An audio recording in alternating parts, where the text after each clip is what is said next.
Welcome back to Hope for the Caregiver. This is Peter Rosenberger. This is the program for you as a family caregiver. I'm joined today by a special guest, Dr. Elizabeth Landsverk. She is triple board certified in internal medicine, geriatric medicine, and palliative care medicine, and also the founder of ElderConsult Geriatric Medicine and Dr. Liz Geriatrics, which I like her name there, Dr. Liz. And we're glad to have you with us. Dr. Liz, I will call you Dr. Liz. Welcome to the program. How are you doing? Well, thank you, Peter. I am doing wonderful today. I have got a good Wi-Fi connection, and I'm so excited to talk to you and your listeners because, thank you for the work you do on top of your absolutely full plate. This is important information and support to get out for many families. Well, let's jump right into it. Tell me, what do you see when you look out across the country on our healthcare system? Well, there's many levels that we could talk about. We could talk about big business taking over and the monopolization of our prescription drugs are 2.5 times more expensive than other countries, that a lot of private organizations have bought up rural hospitals and then closed them down, that doctors' offices have been bought up and then access to care, as well as insurance, denying needed procedures and also making doctors jump through hoops just to get authorization for common medications is really making it difficult. Oh, and I didn't even mention, all the stress of COVID. But I would want to focus on, the dementia aspect of it. We've got the silver tsunami. I'm at the end of the baby boomers, and the number of folks over the age of 80 is going to be increasing quite a bit. I mean, on the one hand, we're blessed that we're living longer. My grandpa died when he was 62. But on the other hand, the incidence of dementia over the age of 65 is 10%. Over the age of 85, it's 50%. So we just have to be ready. And I find families really struggle when someone's behavior starts to change, their thinking starts to change, particularly if they've been wealthy or powerful or always in charge. No one wants to challenge them, but they might start, taking risks like, paying for a contractor to come in who just walked in off the street, and that can cost thousands of dollars, or someone can swindle them or get access to their bank account. Or, the other thing that's heartbreaking is to see that when someone's brain starts to have damage, that changes their personality. It can make them more irritable. It can make them more irrational and delusional or paranoid. And then people start to say, well, Uncle Joe is just a nasty old man and I just don't want to see him. Or, my husband is just being so horrible, I want to divorce him. And I really feel for the elder going through this because, there's nothing inside that says, oh, I have dementia and that's what's causing this. They often aren't aware of what's going on. And our healthcare system is not set up for elder people. There's only 3,500 geriatricians in the country of 330 million people. So you're not going to get doctors who recognize that there's a problem. They might just say, oh, well, Uncle Joe is kind of old and, that's just the way it is. Or if they do the testing, the mini mental status exam or the MOCA, as long as your test score is over 24, they'll say, yep, you're okay. But you can have lost your capacity to take care of your medical issues, to take care of your financial issues, and you can end up in ruin with a score of 30 over 30. So my hope is to get help out to the families. Yeah. You mentioned something in a conversation we had earlier, that criminals recognize this before others. Tell me about that. So that is one of my talks. Criminals diagnose dementia faster than doctors. And it's not because, they're just better clinicians. I don't know about you, but I've gotten a bunch more scam emails and such now that I am, over 50. And so they're phishing. And what they do is they might, there's one scam of, send in $50 and we'll send you a big flat screen TV, or give us information on your bank account and we're going to wire you $1 million. It's the inability to have that risk sense. And it doesn't mean that if you fall for a financial scam that you have dementia. It can happen to a lot of people who don't have it as well. Look at Bernie Madoff. What a great name, huh? And he made off with a lot of money. He certainly did. But if you've lost your judgment and insight and your ability to calculate and your reasoning, then you're at much higher risk. And so the quick and dirty thing that I do when I meet people is I ask them, what kind of medical problems do you have? What medications do you take? Draw a clock that says 11:10 and calculate 25% of $22.50. So if you can't do those, you're in trouble. I'm concerned about most of the people in this country that can't calculate 25% of $22. Well, but that's a different issue that we need to. I hear you. But the thing is, when you're talking about someone who's in charge of their retirement accounts and no one else is helping them with their banking and they can't calculate that, there's a problem and something needs to be done. And the challenge is to find a doctor to help. And what I'd suggest, I'm working to develop an online community to talk about this at drlizgeriatrics.com, where, we'll have kind of the Facebook-like threads to talk about it. We'll have support groups a couple times a month, and then a training module with CEUs for assisted living, care managers, nurse practitioners, blah, blah, blah. That's in the works, hopefully coming out this fall. But and then I got my book. Well, we'll talk about that later. But finding help, I think I'd go for an academic medical center with geriatricians, if you can find it. The medical schools are probably the best. Oh, and the VA. The VA has got a really good system. They realized that they were going to have a lot of old soldiers. And so they've got, a lot more of the geriatric resources relative. They get castigated quite a bit, but there's a lot that goes on in the VA that is worthy of celebrating and that they get right. I know that they take a hit from a lot of folks, but just a shout out to them that there are some things that they are doing that are tremendous. I've got a lot of military members in my family who are finding that out. And so, people will always grumble, but let's look for those positive things that we can bank on. Tell us a little bit about your book, Living in the Moment. Well, my mom had dementia, frontal dementia in her 60s. And, when I was younger, it was scary and it was really difficult. And socially, she'd sound fine, but she'd just do these bizarre things and get herself in trouble and get people all riled up. And wait a minute, you just described most of my life. So no. So frontal dementia means, I hear you. Frontal dementia means your judgment is off. You socially sound okay. So if you just meet her, at the grocery store, you wouldn't know. But then, like she can't take care of the house and, she's not paying her bills, not taking her medicines, those sorts of things that can cause all sorts of problems. Is that what inspired you to not just write the book, but the whole line of medicine that you're in? Was that part of the driving force behind that? Yeah, that. And then my grandma, who was, this little firebrand, she ran a house. She lived in northern Minnesota. They ran a farm and she, took care of herself until her late 80s and then died when she was 96. And so, but she had a lot of aches and pains and medical problems. So I realized that, I wanted to do more for folks who are who are having more challenges. And so that's how I got into it.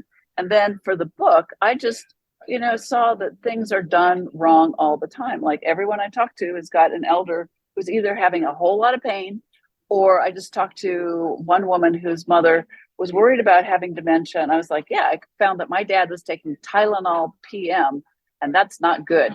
So people don't even know, you go to the pharmacy and there's a whole wall of Advil PM, Tylenol PM. It's the PM, the Benadryl, that's very anticholinergic and can make someone an elder who's otherwise doing okay, look like they have dementia. So I wanted to get out, there's certain meds you got to stay away from. You got to stay away from the Xanax. You got to stay away from the Ativan. you shouldn't take Motrin or Naproxen long-term because they can give you heart attack, strokes, dementia, GI bleeds, and kidney failure. So I have some of this information on my website, drlizgeriatrics.com. But I focused more on the dementia because that's where I found the biggest challenges. The book reads kind of like what to expect when you're expecting, starting from when, someone's behavior is just changing. And I think that's the most heartbreaking thing for me, is to see people describe someone with dementia as just, angry old man, and we're going to stay away from him, or, mom's going to get divorced from dad because he's being awful, but dad's got dementia. I mean, I've seen this a number of times, or particularly if there's like a second younger wife and the wife wants all the money and the older man, has got early dementia, and he's going to need more care to make sure that he's protected. We're talking with Dr. Elizabeth Landsverk, Dr. Liz, drlizgeriatrics.com is her website. Her book is Living in the Moment, and she is on a mission to speak health and insight and wisdom into, as we've all heard, the silver tsunami. In my case, it's Arctic blonde. Arctic blonde is the color I'm going through with my hair. This is Peter Rosenberger. This is Hope for the Caregiver. Don't go away. We'll be right back. Hi, this is Jeff Foxworthy. 65 million Americans serve as a caregiver for a sick or disabled loved one. If you're one of them, then listen to my friend Peter Rosenberger's show. He's got redneck tendencies, but he's really good at what he does.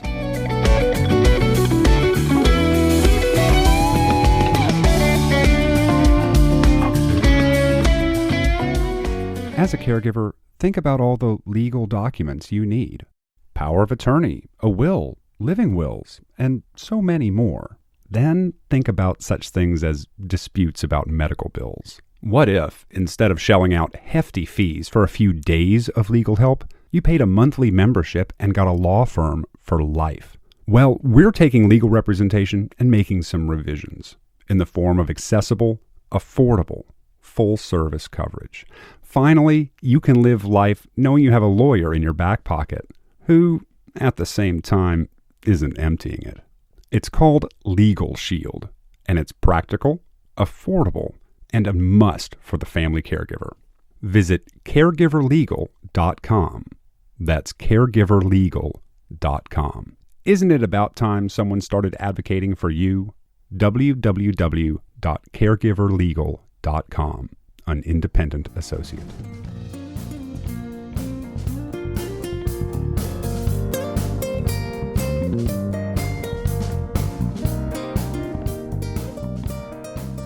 Welcome back to Hope for the Caregiver. This is Peter Rosenberger. This is the program for you as a family caregiver, and I am continuing my conversation here with Dr. Elizabeth Landsverk.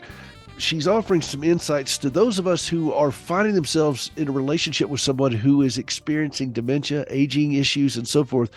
A lot of things happen along the way. Are we prepared for it? Of course, I've been a caregiver now for almost 40 years, but I can promise you none of the things I do as a caregiver I learned while I was studying music. They didn't teach me that. My piano professor, I still talk to him. He's in his 80s now, and great friend. And I constantly call him up and say, hey, you didn't cover this day when I was under your tutelage. And that's the way many of us as caregivers are. We don't know. We don't know what the interaction with drugs are. We don't know what a misdiagnosis. We don't even know any of these things. We just know that something's not right, but we don't know what to do. Dr. Liz, you find an enormous amount of people that are struggling with that very issue. What do you do? So I have a reach out. So I'm on Facebook, Dr. Liz Geriatrics, but there are the dementia support groups. And, those are the people, like I still do telemedicine back in California, and I'm the one that they go to when everything else fails, when they've been through 4 or 5 doctors. And what we're doing to approach treating agitation is not very successful. Actually, if we're talking economics and healthcare and all, if someone's so agitated, the family takes them into the hospital, the average length of stay is 60 days or $600,000 for one person for one admit. That's not a really good public health program. So, in fact, I had one, and the family's okay with me talking about it. One gentleman who was at the local medical school hospital with the best psychiatrists and those sorts of things. He was there for 5 months. They said, oh, you should see Dr. Liz. Afterwards, they're like, nah, we'd rather have him go over here. And within a week, he tried to choke one of the other residents. He eloped. And when the police found him, he's a doctor. He said he had chest pain and they took him to the ER. So then they brought me in and I started working with him, and he was really angry and all over the place. And with adjusting his meds, I do not sedate elders. And you'll hear these guru doctors saying, oh, you should never use any psych meds because all they're trying to do is sedate elders and control them. Well, no, what we're trying to do is take an angry edge off and allow them to get the care that they need. So anyway, this gentleman I've taken care of for the last year, he's never gone back to the ER. He's not sedated. So I will give you my magic recipe. The first one is get rid of the wrong medications. So you can find it on my website, drlizgeriatrics.com. Sorry, I'm at Starbucks for the Wi-Fi. You can also find it in the book. And there was someone who reviewed my book who said, she speaks about medications too much. I'm like, yeah, because the medications are really important. Someone can look like they have dementia from taking the wrong medication, whether it's Tylenol PM. There's an anti-seizure medicine they like now called Keppra that can make people angry and paranoid. And people are only that way because of the medication. And you don't put on more medication to treat that. You take the wrong medications off. The next thing you do is you treat pain. You know, pain can make people miserable. Pain can make them have depression. Pain can make them just get more angry and reactive. And one of the things that I like to say, my two favorite treatments for agitation are Tylenol and ice cream. Well, there you go. Yeah. The doctor, look, you have a prescription now. The doctor said it's okay to eat ice cream. For older people, not for you and me. For older people who are just either stressed or not eating. So close.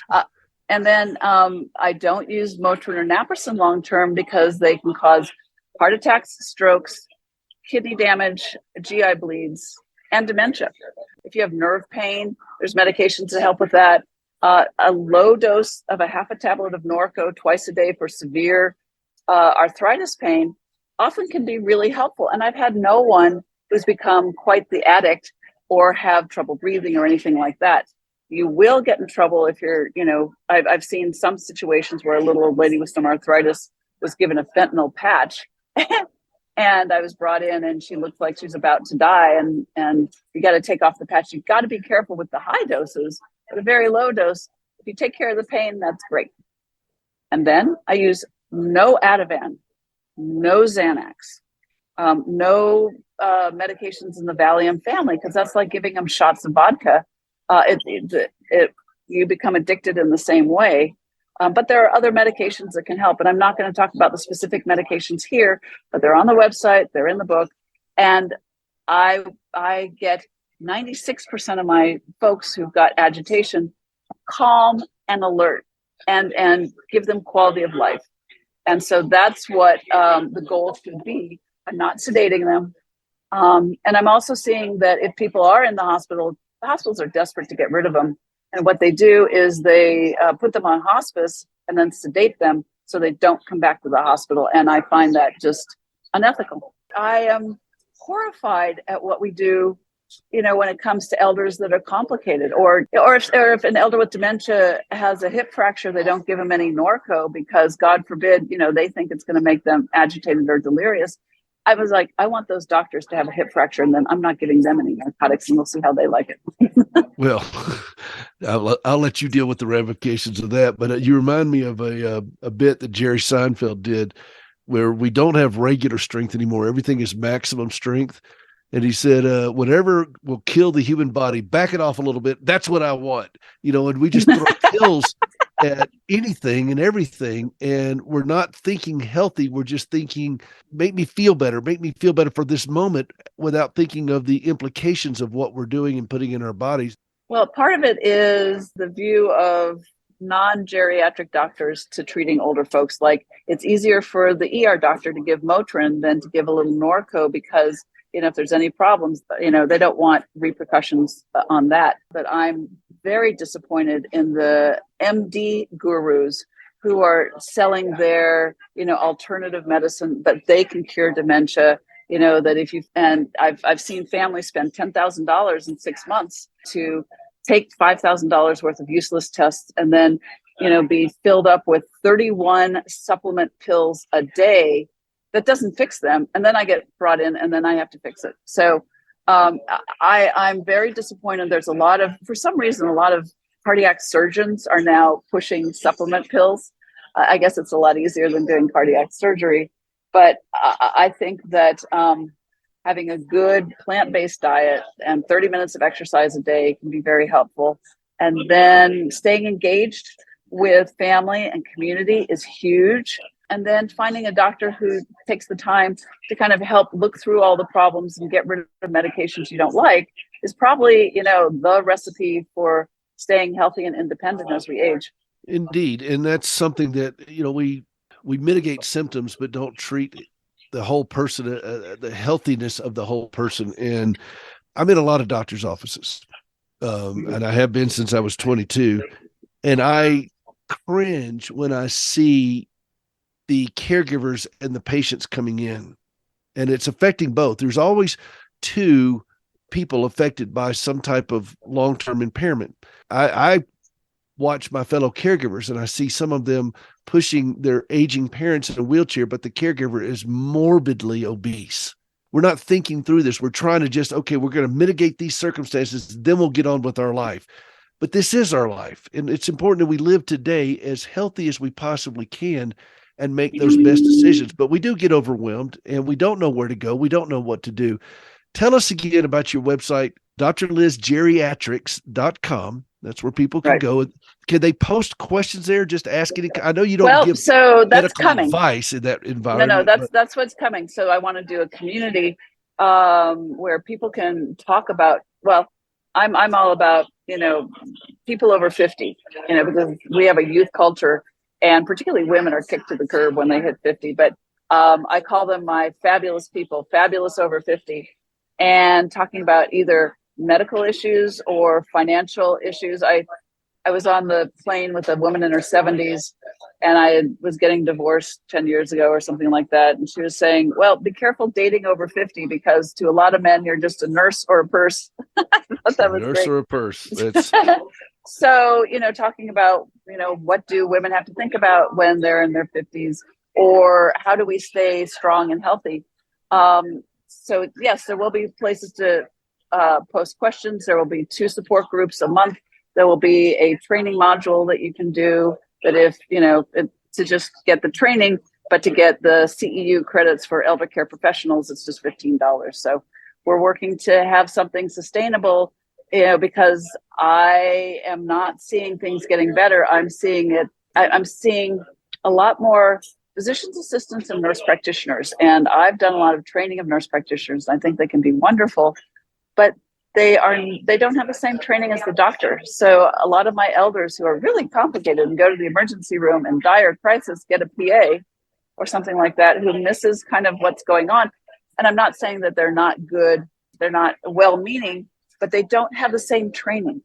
They don't know what they don't know. The Rumsfeld's unknown unknowns about what to quite look at. I have concerns about that. So that's why I want to have the community online. And that's why I wrote the book. I just wanted to circle back. So treating agitation is one thing. I think pain, I'm really disappointed that our country has taken an attitude that if you're old, you can be in pain. Most people can be out of pain. And I'm not going to go into all the details now, but it's not just Motrin and Naproxen. And I almost never use morphine as needed. I've been a hospice medical director and boarded in palliative care. So that is also something that I want to discuss more. And well, then we can do that on. I think I'm going to have you back and we'll talk about some of that, because the pain world, of course, we're not dealing on a geriatric level at my house, but the pain world is something that I've spent a lot of time in, and I could see what it does to people. And I think it's affecting so many families. They don't know what to do. Again, they don't know what to do. And that's why I wanted to have you on today, to have this conversation and let you share your heart. You have done so, Dr. Elizabeth Landsverk, drlizgeriatrics.com.